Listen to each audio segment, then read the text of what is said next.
Soldiers from wars both old and new march down city streets. Flags hang from homes, businesses, even car antennas. Ceremonies remember those who dutifully served their nation. It's Veterans Day, or Remembrance Day, as it's known in much of the world, a time to honor members of the armed forces. And it all began in a railroad car with a document to end the war to end all wars. World War I, also known as the Great War, shocked the global community with its unprecedented toll in human life. Untold millions were killed. Germany was running low on manpower and supplies, so they agreed to sign an armistice, or truce, in the French commander Ferdinand Foch's private rail car. On the 11th hour, on the 11th day of the 11th month of 1918, all was quiet on the Western Front.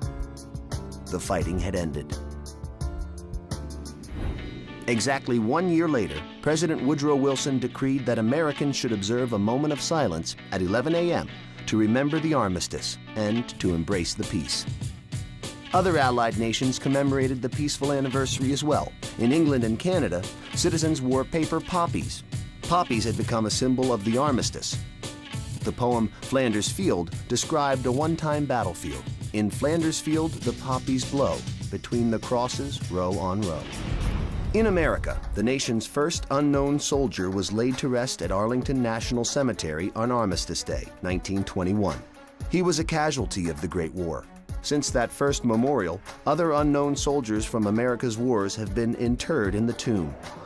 And it's become tradition for the president or one of his representatives to lay a wreath on the monument every November 11th. A resolution was passed in 1926 inviting all Americans to remember Armistice Day and the soldiers who fought so hard for peace. The idea caught on. By 1938, the day was marked with so many ceremonies and parades, Congress made it a legal holiday, giving people the day off work. After World War II and the Korean War, Americans wanted to open up the holiday to include not just World War I veterans, but all who served in combat. In 1954, President Dwight Eisenhower, a World War II vet himself, legally changed the U.S. Armistice Day to Veterans Day, honoring those who served in all American wars.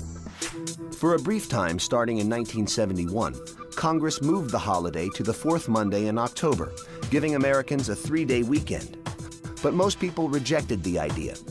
The traditional date of November 11th, the anniversary of the Great War's ceasefire, was too historically important to forget. President Ford reversed the law in 1975, returning Veterans Day back to its rightful date. Over the decades, the holiday has changed with the times. Originally, it was a call for world peace.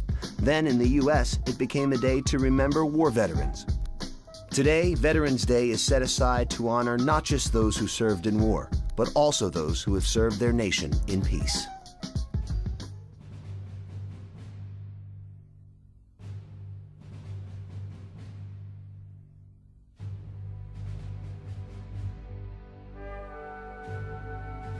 Inspiring. Family. Dauntless. Courageous. Brave. Inspiring. Fearless. Valiant. Courageous. Selfless.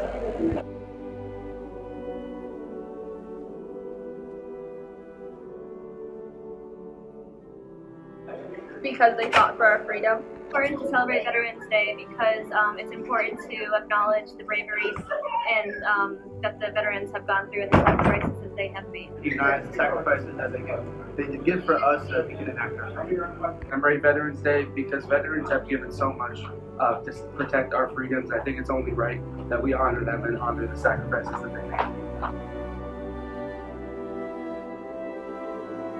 My grandpa was a veteran. I had a grandpa in World War II, and I also had a great-grandpa in World War I. My Uncle Stevie served in Vietnam. My grandfather, David Curtis, was a corporal in the United States Army during the Korean War. I had a grandfather who served in the Korean War in the U.S. Army. I have a grandpa that served in the Vietnam War under the Marines and the Special Forces.